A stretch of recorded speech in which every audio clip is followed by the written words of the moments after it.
Greetings, viewers. Every year from the beginning of June towards the end of November is hurricane season here where I live in Florida. And every single time during that period, as soon as the news announces that there's a storm swirling out there in the middle of the ocean, people start to lose their mind and freak out. Three things that are normal daily items end up becoming hot commodities, and that is bottled water, plywood, and gasoline. I don't know about you, but I really don't care to sit in an hour-and-a-half line to maybe get 12 gallons of gas in my car to top off my tank, and that's if the gas station isn't out already, because again, all the people panic and run out, and oh my gosh, they knew this was coming, and it happens every year, but we got to go out right now and fill up 20 gas cans in all family members' cars, and it just becomes chaos. The whole point of prepping or being prepared is so that you don't have to deal with that kind of silliness, and you've already got stuff on your side. And one of the things that I think a lot of times that gets overlooked is fuel. So if you're like most people, you probably drive a car that uses gasoline.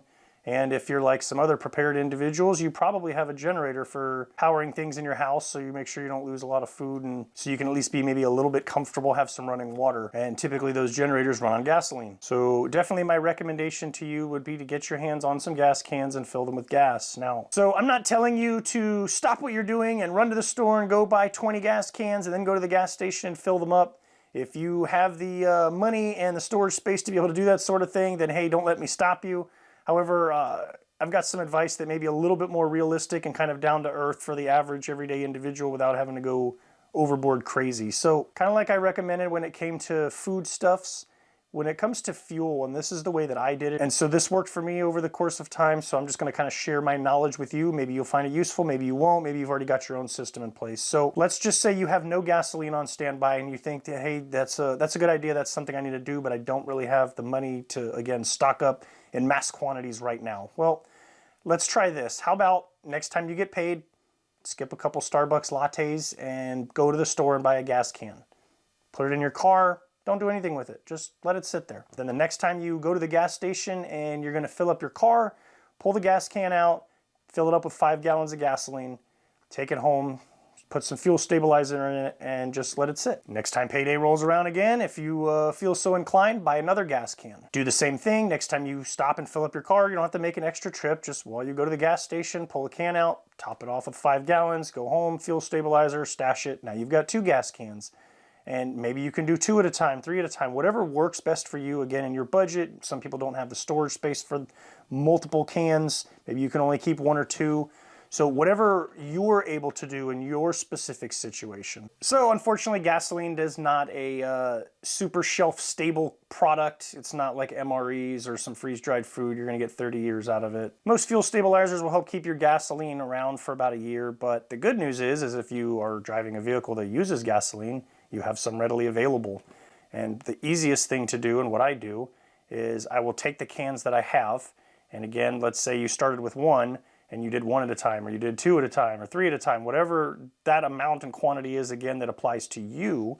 Let's just say after work every Friday you stop and get gas and you put 20 gallons in your tank. Well, if you have 2 gas cans at home, that's at least 10 gallons, so drive home, pour those 10 gallons into your car, then take the cans to the gas station, top off your car, and then refill the cans back up. So again, this is an idea and something that I've used and it's worked for me, and now I have 8 gas cans to my name. I wouldn't honestly mind having at least 12. That's at least 1 every month that I could conceivably rotate out, just 5 gallons, dump them in the tank, top it back off with fresh gas from the gas station, refill the can, and keep on truck until next month. That may not work for everybody. You may not have that kind of time and non-ADHD ability to be able to focus and stick to that plan, so it might be every 3 months, every 6 months before you can get to it. Whatever works for you. It's recommended that you would do it in that year time frame. So whatever you're able to accomplish for your given scenario and situation, and again, how many gas cans you have and the time and the patience and the money, that's going to all depend on you. Another little tech tip to add on that, since I did touch on generators, if you do use a generator, here's your reminder to run it regularly. Every month on the 1st, I pull my generator out and I fire it up. I let it run 10, 15, 20 minutes, however long before I get distracted and forget and have to run back out. And I'll turn the fuel valve off, let it burn off whatever fuel is left in there. It shuts itself off, wheel it back in the garage and let it sit till next month. And that keeps it fresh. And I've done that for 10, 11 years now with my generator. I stay on top of maintenance with the air filter, spark plug, oil changes, and it fires up every single time I pull that cord. At least the second pull, it's usually on the first. and I have no issues. If you have a generator and you stick it in your garage and it's full of gas and you've used it once and 6 years goes by, you don't ever need it, you don't pull it out, you don't use it, something happens, the power goes out, and you expect it to fire up and work, I wouldn't be surprised if it doesn't. Not the main topic of the video, but at least something I just thought I'd throw in there that was relevant, that also works for me, that I do, and it's in conjunction with the gas. So while you're firing it up every month, you're burning some of it up, so top it off with the gas that you have on hand. So at this current time, I actually do have 3 cans that are a little bit over the year mark, so I'm gonna go ahead and dump those in my vehicle and then head to the gas station, top those cans back up, and bring them back to the house. All right, so once I've gotten back from the gas station, my cans are full. The next thing to do is put some fuel stabilizer in there, especially depending on how many cans you have, how many you're cycling out. And this stuff is supposed to keep it good for up to a year. I've definitely gone over that and had no issues with it. This is the brand that I use, Sta-Bil. It's the one that seems to be everywhere. Any store I walk into has it. You may have a different brand or availability. They pretty much all do the same thing, but definitely recommend it again to put some sort of fuel stabilizer in. These are 5-gallon cans. 1 ounce of this does 2.5 gallons, so 2 ounces, and I'm able to just keep this stored for, again, as advertised, up to a year. Super easy and not very messy. You just kind of squeeze the bottle. I'll get down on eye level so I can measure out the ounce mark here. As you squeeze, it fills that upper chamber. Get to the 1 ounce marker.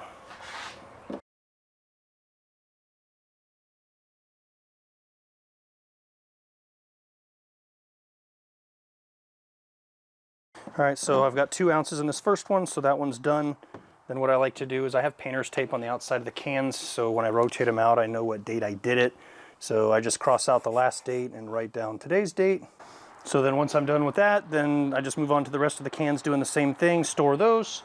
Next time I need to rotate some gas, I'll just continue to do the same thing, and I just keep that train rolling. All right, so what I feel like is a pretty simple process. Might be common sense to most people. Some people just kind of need that little guidance, or maybe the little bug put in their ear to think of some of these sort of things. Again, when it comes to prepping, you don't have to go overboard all at once right now, dump a whole bunch of money into something and then it just sits and you never use it. It's something that you can do over time. Now, June is right around the corner, so if you're one of those Florida residents and we get an announcement that a hurricane's coming and you only have 1 gas can, maybe now would be the time to go out and get 2 to 3, and then later on, as you supplement your fuel options, you can just add more as you go. And then again, something happens, a hurricane comes through, there's no gas, you don't have to worry about it. You can at least throw some in your car and get to work and back home, or whatever it is that you need to do. You have some on hand, you have that peace of mind that you have gas. You don't have to go sit in a line at a gas station and get in a fist fight with somebody because they cut you in line. It's not worth the hassle. I prefer to stay away from that stuff. I get everything done ahead of time, and again, that's called being prepared. So I don't have to deal with it. Then once all the chaos has died down, everything's settled back to normal, you can go to the gas station at a normal time. I'll just go fill all my cans back up right then and there. Whatever I used in my generator, I had to use in my vehicle during that chaotic time frame, depending on how long it lasts, and then just go back to business as usual. So anyway, hopefully you found something useful in this video. If you already have a system in place that works for you and what I'm saying is complete nonsense and you have a better way of doing it, feel free to leave a comment down below. Maybe I could learn a thing or two. But anyway, I'll stop taking up your time. I hope you have a great day, and we'll catch you in the next video.